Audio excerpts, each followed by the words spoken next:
dadka barakacyaasha ee ku nool kaamamka ku yaala duleedka Muqdisho ayaa iyagu kuwa la daaladhacayo xaalada caafimaad darro midaas oo ka jirtay kaamamka waqti aad u dheer inta badan dadkaasi ma helaan daryeel caafimaad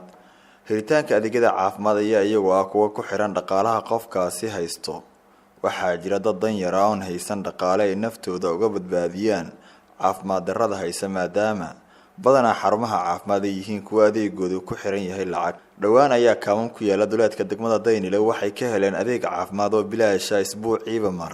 isbitaalka Royal ee halkaasi ku yaal kaasoo mas'uuliyiinta maamushaha ay sheegeen inay adeeg caafimaad siinayaan dadka danyarta ah ee haysan qarash ay isaga bixiyaan helida adeeg caafimaad Dr. Abdulqaadir Miro Roble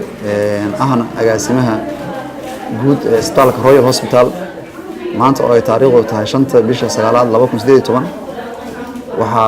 waxaan sameeynay baaritaan iyo fiisito iyo daweyn lacag la'aan ah u sameeyay community ku nool degmada Daynile iyo nawaaxigeeda isbitaalka Royal waxa la furay 1 bisha 7 2018 wuxuu shaqeynayaa muddo 2 bilood iyo xogaa ah waxaan qaabilnay dad ka badan ku dhawaad 2,000 oo bukaano Soomaaliyeed ah waxaan leenahay usbuuc walba maalin walba oo free dadka aan ku qaabilno sida ogtiinba dadka Soomaaliyeed waxay ku jiraan danyar iyo kuwa haysta dadka barakacyaasha gudaha ah kuwa danta yar kuwaas oo aan awoodin inay tagaan baaritaanada isbitaalada iska bixiyaan ayaan waxaan u sameeynaa insha Allah usbuuc walba inaan u sameyno maalin fiisito iyo daweyn lacag la'aan inaan u sameyno maantana shaqadii aan wadnaa waxaan u baaqay ummadda Soomaaliyeed iyo isbitaalada kaleba inay iscaawiyaan oo isbitaalada anaga la midka ay sameeyaan maalin free ah oo macnaha bukaanadaas ay daweyn iyo fiisito iyo u sameeyaan lacag la'aan insha Allah dadka barakacyaasha oo kale shaqo noocan oo qabtay kamid dadka jooga dadka barakacyaal oo ma jiraan sida arki doontiin ama wareysan doontaanba waxaa noo dhaawan dad barakacyaal oo danyar ah barakacyaasha gudaha dadka danta yar kuwaas oo awoodin iska bixiyaan isbitaalada isbitaal macnaha isha maanta dadka waxa qarash laga rabaa qarash ku baxay isbitaalada barefadka marka kuwa danta yar iyo kuwa barakacyaasha oo kale anaga waxa qorsheenu yahay usbuuci maalin aan siino daweyn iyo fiisito lacag la'aan u sameeyno hadafka kaliya marka isbitaalka Royal hadafku kaliya yahay in dadka uu siiyo maalmo gaar ah oo free dawlad sida maxay hadafkan kalena waxa weeye maadaama aysan jirin isbitaallo waaweyn oo public oo qaranku leeyahay shaqeeyo dalkana uu ku jiro dib u kabasho dadka dhaqaalaha haystaan isbitaalada bareefada ay aadaan waxaan aragnay baahida ka jirta deegaanka aan ku noolnahay isbitaalka ku yaala degmada Daynile xaafadda X Control xaafadan waxa ku haraysan degmooyin badan sida Dharkeenley Hodan iyo Daynile iyo ceelasha biyaha iyo deegaanada la barakacay community badan oo qaxootiga ku nool macnaha oo dadka gudaha ku barakacay dadkaas u baahan caawinaad markaan aragnay duruufahaas ayaa waxaan go'aansanay weekly inaan u sameeyno maalin dadkaas aan qaabilno Royal maxaa isbitaalka uga duwan yahay maadaama isbitaal hadda yani shaqooyin ummadda u baahan tahay bilaabay dadka ku socdo maxaa farqo ay indhahay isbitaalada kale private iyo adeeg waxaan isleeyahay Royal wuxuu uga duwan yahay isbitaalada kale toddoba maalmood oo shaqada ah maalin kamid ah inaan si bilaash dadka u qaabilno oo u sameeyno daweyn iyo baaritaano lacag la'aan ugu dambeyn waxa u baaqa ummadda Soomaaliyeed ee ku dhageysanayso oo isugu jira qaybaha kala duwan ee fariinta ugu dambaysa waxaan u baaqayaa ummadda la midka ah ee Soomaaliyeed iyo isbitaalada kaleba inay iscaawiyaan kuwa danta yar iyo barakacyaasha dadka ah qaar kamid ah dadka ku nool xarumaha barakacyaasha ayaa ah iyagu kuwa isugu jira caruur iyo dumar intooda badanna waxay yihiin kuwa u nugul adeegyo caafimaad ay helaan maadaama inta badan uu soo meel jiifiyo cudurro aan la garanayn waxaan imid muddo adiga 10 jeer camal ah ilmaha waan keenay dad waaweyn waan keenay aniga waan imaaday ma sha Allah ilaahay baan ugu caafiyay daawadiisa dhowr jeer ilmaha yar markaan keenay ayuu ilmaha xanuunsan saayida waan keenay wax si fiican oo degdeg ah wax la igu qabtay ilaahay baa igu caafiyay daawadooda ilaahay caafimaad keenay isbitaalkan marka ma sha Allah wuu fiican yahay lacag la'aanta intuu yahay oo daawada lacag la'aantaan 3 jeer 4 jeer camal ay imaaday 2 jeer inta waan hubaa dhowr jeer dad ayaan keenay ilaahay baa marka ugu caafiyay waxaan leeyahay ma sha Allah isbitaalkan isbitaal fiican waaye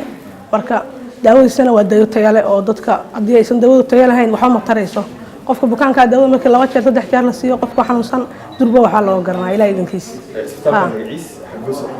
isbitaalkan wuxuu ku yaalaa X Control markii loo soo laxay jidka warlaaliska ku yaalaa magaciisa waxaa la yidhahdaa royal royal maasha allah aniga horta kama shaqeeyo bukaan bis baan keensada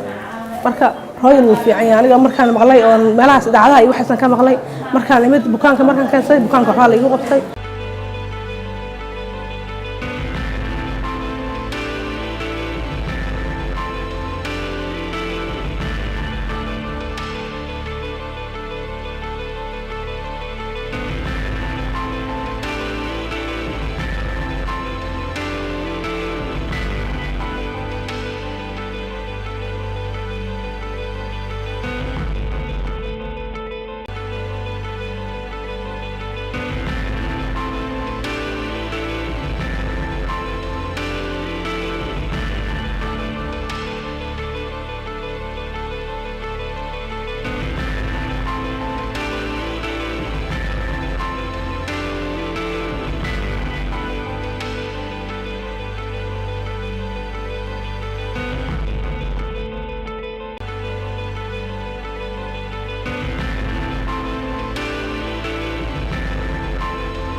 الرحمن الرحيم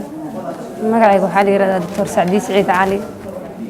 waxaan ka shaqeeyaa isbitaalka Royal Hospital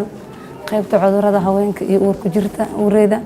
sidoo kale waxaan u qaabilsanaa qaybta kombiyuutarka uurka jirta haweenka maxaan ku dhahaa waxaan ka shaqeeyaa maalintii subax shaqada waxaan soo galaa 1 saac ilaa iyo waxaan joogaa 10 saac oo galabnimo sometimes habeenadii shaqada waan soo galaa oo waxaan ku qoranayaa shifti anigoo maxaan ku dhahaa departmentiga ka shaqeynayo cudurrada ugu badan oo qaabilo oo naagaha waxa weeyaan cudurrada infectionka uureyda waxyaabaha la xiriiro hooyooyinka caadada ay ka qaldan tahay oo case aanan imaanin haweerata male inta badan case ugu badan haba ugu badnaada infection wax la xiriiro marka dadka aad u sameysaan wadada yaraha dad noocee wada ka sameysaan isbitaalka waxa ugu badan yimaado waxa weeyaan dad danyara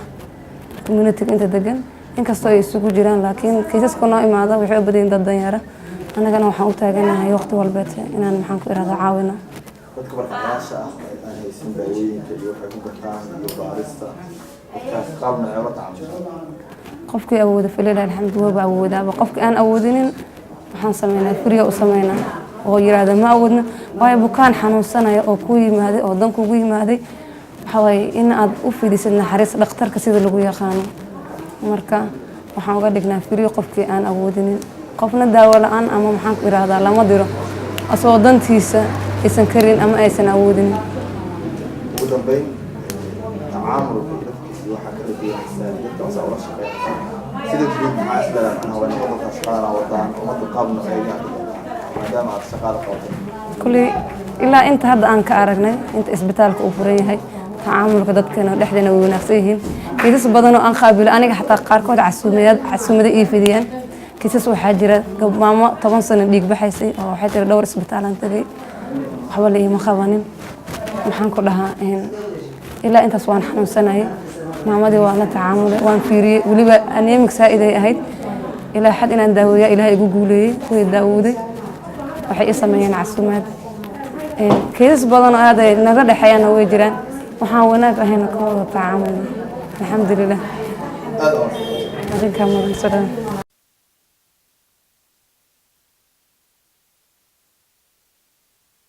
aniga maasha Allah istalkan ku fiicnaaday anoo buk tacbaan habeen la keenay wadooyinka naga xiran yihiin wadooyinka iska xirnaayeen waan ku fiicnaaday subaxdii ka baxay ka bacda soo laabtay Dr. Saacdiyo Saciid Ali daaweysay hadda markii saddexaad waaye hadda jawaab u socdaa isbitaalka daawada ku fiican ciis oo yaala soo qaabila wal saxala isbitaalka waxa la yiraahdaa isbitaal Royal wuxuu ku yaal X Control Laamiyaraha waxlaaliska adiga ma qabta ka mid tahay maxaa waxa uu imaaday qaybta oo haweenka aanu imaaday daawooyinka ay sida Dr. Saacdiin oo ku fiicnaaday maxaa iska badan markii hore hadda oo farqi ku wax badan ay dhexeeyaan waan ku reesto maasha Allah ku fiicnaaday aad iyo aad aan caafimaad iska dareemaa hada jawaabta u soo bismillah isbitaalkan Royal horta waxaan ani joogaa qaybta pediatric department qaybta caruurta caruur hadda ma qasho iska garan kartaa cudurro common ay u badan yihiin jira dadka waaweyn uga duwan yihiin cudurrada ugu badan oo daaweynaa sida pneumonia-da whooping cough-ka qarjeexa malaariyada typhoid-ka diyaariyada waa kala duwan yihiin kiisaska noo imaado maalintii waaye xawaaye kiisaska noogu badan waxay kacsan yihiin xilliyada diyaariyada jiro kala shubanka oo kaleeto kiis diyaariyaha badan xilliyada malaariyada outbreak oo jiro kaleeto waa noo badan yihiin sidoo kaleeto maanta kale hadda kiiska imaado ugu badan waxay ahaayeen pneumonia oo laga daaweynaayo caruurta aan qaabilay pediatric waxa waa u badan yihiin under 5 wixii 5 sano ka yar ay u badan yihiin inta badan waxa imaado ilmo under 5 ah under 5 kana common disease kaliya pneumonia diarrhea UTI all these imaadaan maalintii qaabisha tiraan aslada average maalinkii 30 35 20 maalin 50 sometimes maalin kale ka gadisantaa magaca noo soo أنا مقعي وتورس بشارع حسن شذني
ilaa inta hadda aan ka aragnay inta isbitaalka uu furan yahay tacaamulka dadkana dhexdeena way wanaagsan yihiin kiisas badan oo aan qaabilo aniga xataa qaarkood casuumada ii fidiyaan kiisas waxaa jira maamo 10 sano dhiig baxaysay oo waxay tiri dhowr isbitaal aan tagay waxba la iima qabanin maxaan ku dhahaa ilaa intaas waan xanuunsanayay maamadii waa la tacaamulay waan fiiriyay weliba anemic saa'iday ahayd ilaa xad inaan daaweeyaa ilaahay igu guuleeyay way daawooday waxay ii sameeyeen casuumad kiisas badan oo aad ay naga dhaxayaan way jiraan waxaan wanaag ahayn ka wada tacaamulay alxamdulillah xarumaha barakacyaasha waxaa ka jirta badanaa cudurro kala duwan kuwaas oo sababa dhimasho ama dadka danyarta ay u galaan khatar baahsan sida ay ii sheegeen qaar ka mid ah dhaqaatiirta la tacaalaysa kiisaska caafimaad ee dadkaasi kaam ku yaala duleedka magaalada Muqdisho ayaa iyagu ah kaam aad u badan haddana ma jiraan cid si gaar ah isaga xil saartay in dadkaasi helaan adeeg caafimaad maadaama aysan haysan qarashkii isaga dabari lahaayeen helitaanka adeeg caafimaad oo tayo leh